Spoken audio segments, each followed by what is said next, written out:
All right, let's get started. Today, we're going to tackle a classic mechanics problem from the famous Irodov collection, problem 1.147. Now, we're not just going to be crunching numbers here. This problem, it actually reveals a deep, really elegant truth about energy, about perspective, and how choosing the right point of view can make a really tough problem, well, surprisingly simple. But before we dive in, let me ask you a question. Imagine you're watching two particles moving around. You measure their speeds, you calculate their total kinetic energy, and you write down a number. Simple enough. But what if your buddy flies by in a spaceship and does the exact same measurement from their point of view? Are they going to get the same number as you? Does the kinetic energy of a system actually depend on who's looking at it? The answer to that is really at the heart of today's problem. Okay, so here's the actual setup from Irodov. We've got two particles, M1 and M2. They're just cruising along the x-axis with velocities v1 and v2. But here's our mission. We need to find one special reference frame, a unique point of view from which the total kinetic energy we measure is the absolute minimum it could possibly be. Now, I know what you're probably thinking, because it's what most of us would think first. Let's just write down a big equation for the kinetic energy in some new frame moving at a velocity v, and then, pull out the calculus toolbox, take a derivative, set it to 0, and find the minimum. And look, you can totally do that, but it's going to be messy. There's a much more powerful, smarter way to do this in physics, and it starts by just stepping back and thinking about the system first. And that, right there, that's the key. Instead of jumping in and asking, how do I mathematically minimize this equation, a physicist is going to ask, what's the most fundamental, the most symmetric, the most natural way to look at this system of two particles? Where's its center? Where's its heart? And the answer is the center of mass frame. I'm sure you've heard of the center of mass, right? It's kind of like the average position of all the mass in a system. Well, it turns out there's a special reference frame that moves right along with it. We're going to call it the K-prime frame. And its number one most important defining feature is this. From its viewpoint, the total momentum of the system is always 0. So check out the difference here. It's pretty stark. From our lab frame, standing still, the two particles have some combined momentum. As a group, they're definitely going somewhere. But if we could just hop into a frame that rides along with the center of mass, that whole group motion would just vanish. It would disappear.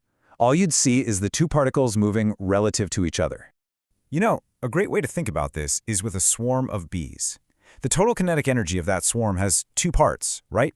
There's the energy of the entire swarm as a whole, flying from point A to point B. And then there's the internal energy of all the individual bees just buzzing around chaotically inside the swarm. The center of mass frame? That's like you're flying perfectly alongside the swarm. From your perspective, the swarm as a whole isn't going anywhere. All you can see, all you can measure, is that internal buzzing energy.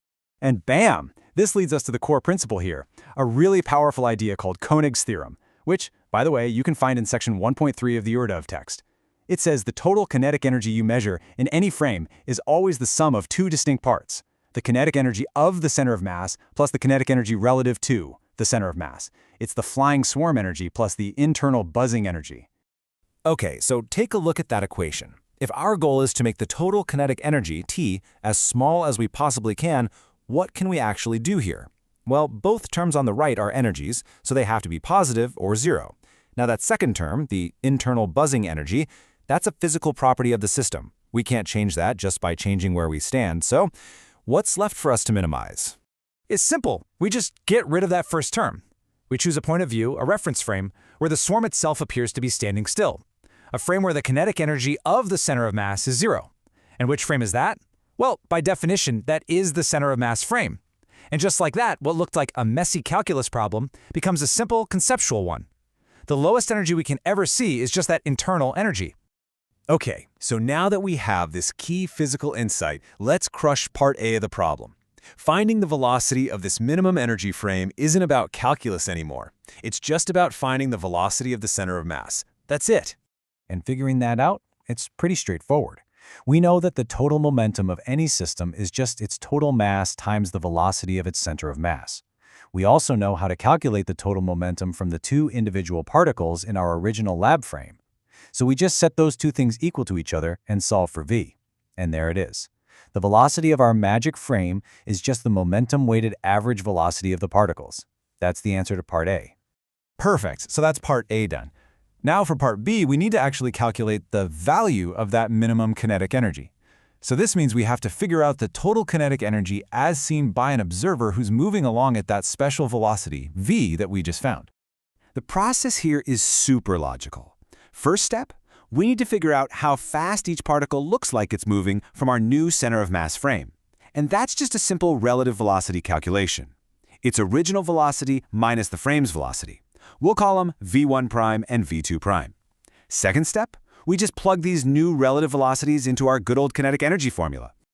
Now here's where the magic happens. If you actually plug in our expression for v into those equations and work through the algebra, and I really recommend you try it, something really cool happens.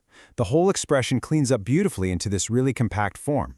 The minimum energy only depends on two things: the relative velocity between the two particles and this quality here, the Greek letter mu, which physicists call the reduced mass. It's an incredibly useful concept that pops up all the time in two-body problems.